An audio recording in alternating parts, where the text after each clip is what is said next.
Hi hello నమస్తే అందరు ఎలాగున్నారు? This is Anitha. నాకు పూజా వ్లాగ్స్ చేయడం అంటే చాలా ఇష్టం. కానీ పూజ చేస్తూ రికార్డ్ చేస్తుంటే దేవుడి మీద ఉన్న కాన్సన్ట్రేషన్ కన్నా రికార్డింగ్ ఇలా చేయాలి అలా చేయాలి అనే కాన్సన్ట్రేషన్ ఎక్కువగా ఉంటుంది. మీరు అనుకోవచ్చు మరి ఈ వీడియో ఎలా రికార్డ్ చేసామని చెప్పి. నా చోట కెమెరా గర్ల్ ఈరోజు ఇంట్లో ఉంది, సో అలా కుదిరేసింది. అండ్ మా బావగారు అంటారు మనం పూజ చేసేది మన మనశ్శాంతి కోసం, స్టేటస్ పెట్టి చూపించడానికి కాదు అని. బట్ నవ్వేడేస్ అందరూ అలానే ఉన్నారు. నేనైతే ఒక్కోసారి అలా ఫాలో అవుతా, ఒక్కోసారి ఇలా ఫాలో అవుతా. ప్లీజ్ అందరూ కామెంట్ చేయండి మీకు ఏ పూజ చేయడం అంటే చాలా ఇష్టమో. నాకు మ్యారేజ్ బిఫోర్ నుండి కూడా పౌర్ణమి నోములు అండ్ త్రిమూర్తుల స్వామి పూజ చేయడం అంటే చాలా ఇష్టం. బట్ ఆఫ్టర్ మ్యారేజ్ మా అత్తి వాళ్ళకి నోములు, సో ఆఫ్టర్ మ్యారేజ్ వరలక్ష్మి వ్రతానికి షిఫ్ట్ అయిపోయా. సో ఈ త్రినాథ స్వామి పూజ అండ్ వరలక్ష్మి వ్రతం చాలా బాగా శ్రద్ధగా చేసుకుంటా.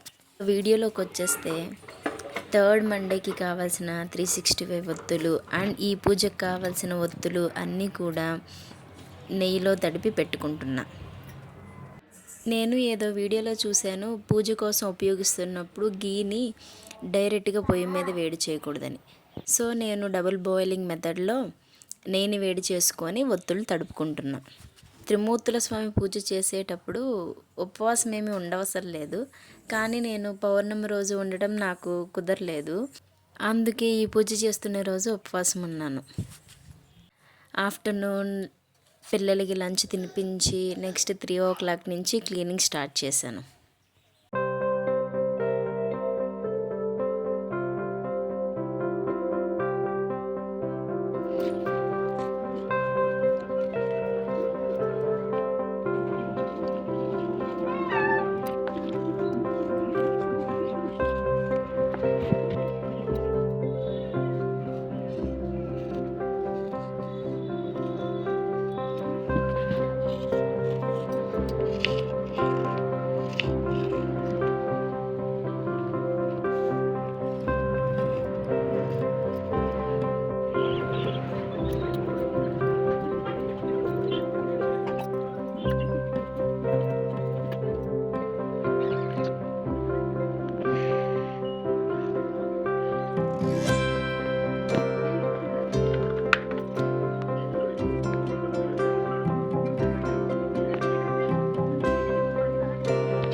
ప్రసాదంకి వచ్చేస్తే రవ్వ కేసరి చేస్తున్నా.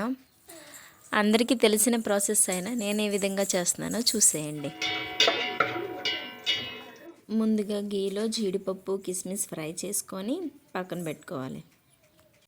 నెక్స్ట్ అదే గీలో 1 కప్ రవ్వ వేసుకొని బాగా ఫ్రై చేసుకోవాలి.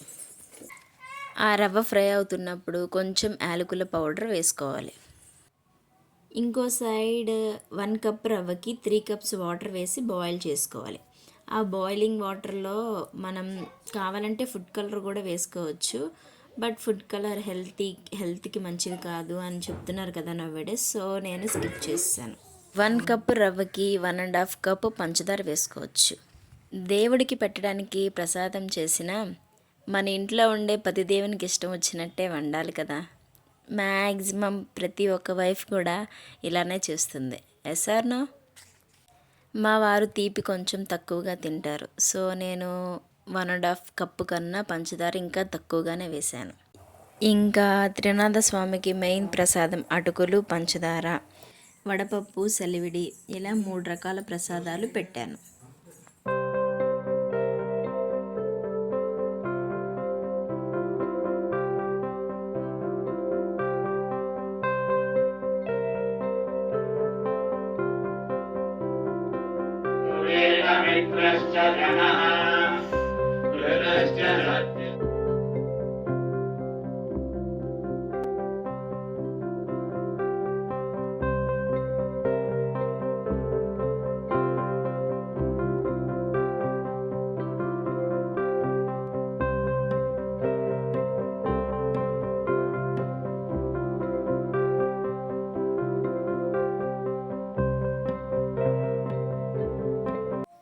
నేను నా కూతురు స్వామివారి పూజకు రెడీ చేస్తున్నప్పటికీ మా ఏవండి కూడా వచ్చేసారు.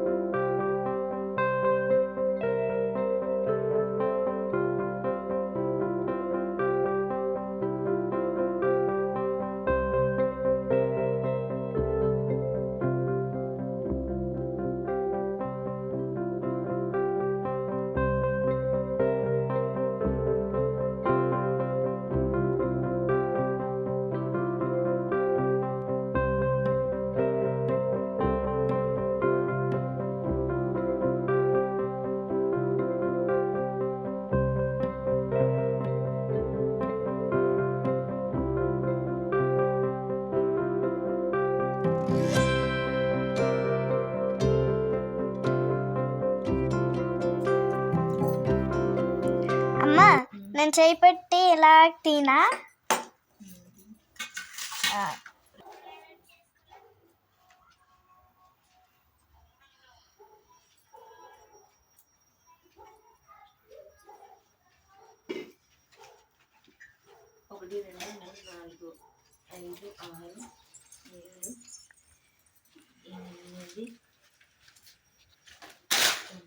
ఇప్పుడు అర్థమైందా మా దీక్షను ఎందుకు చోటా కెమెరా గర్ల్ అన్నానో? తను లేకపోతే నాకు ఈ వీడియో షూట్ చేయడం అయ్యేది కాదు, అప్లోడ్ చేసేదాన్ని కూడా కాదు.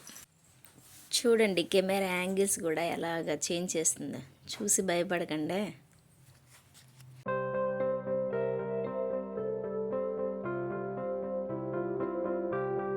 ఈ పూజ చేసేటప్పుడు మా దీక్షు తల్లి చాలా అంటే చాలా హెల్ప్ చేసింది.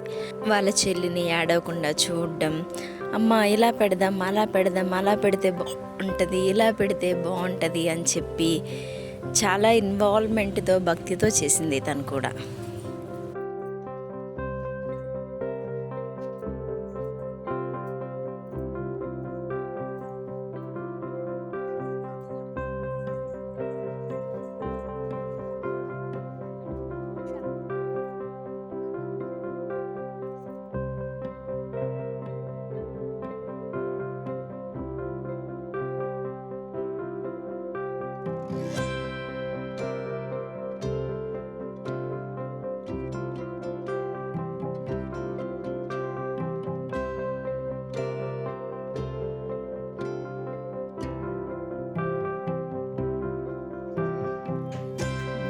లోక్షి ముసలమ్మండి ఏది లక్షి చూడు లక్షి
పెనిమిటితో చెప్పిన సంగతి ఏమనగా, అయ్యా నేను చెప్పిన సంగతి శ్రద్ధగా వినండి, పిల్లవానికి పాలు నిమిత్తము పాలుగల ఆవునొకటి తీసుకురండి అని చెప్పగా ఆ మాట భర్త విని చెప్పుచున్నాడంటే, ఓ శ్రీరత్నమా నీకు వెర్రి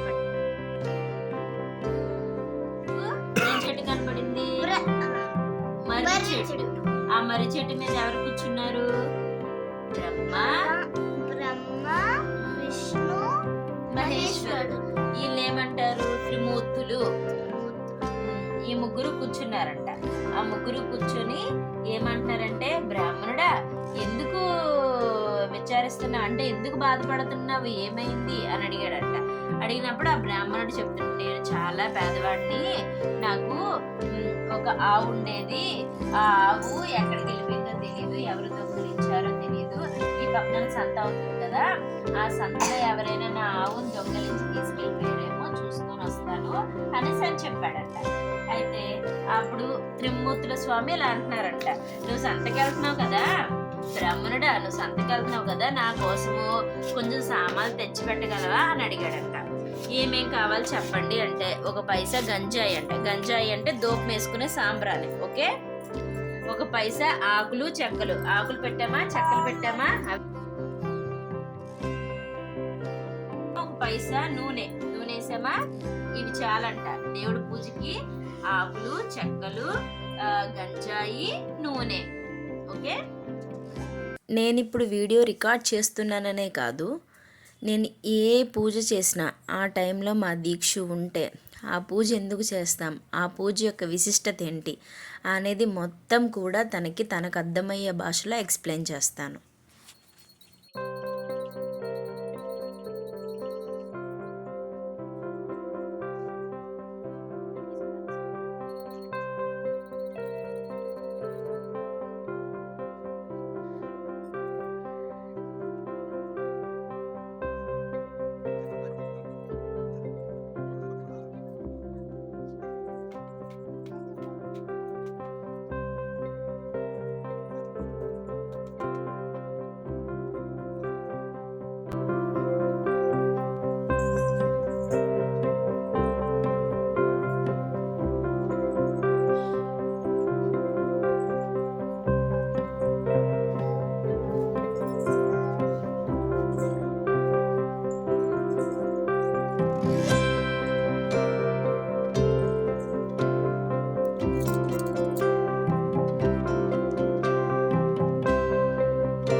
విధంగా సింపుల్గా ఏ హడావిడి లేకుండా శ్రద్ధతో పూజని కంప్లీట్ చేసాం.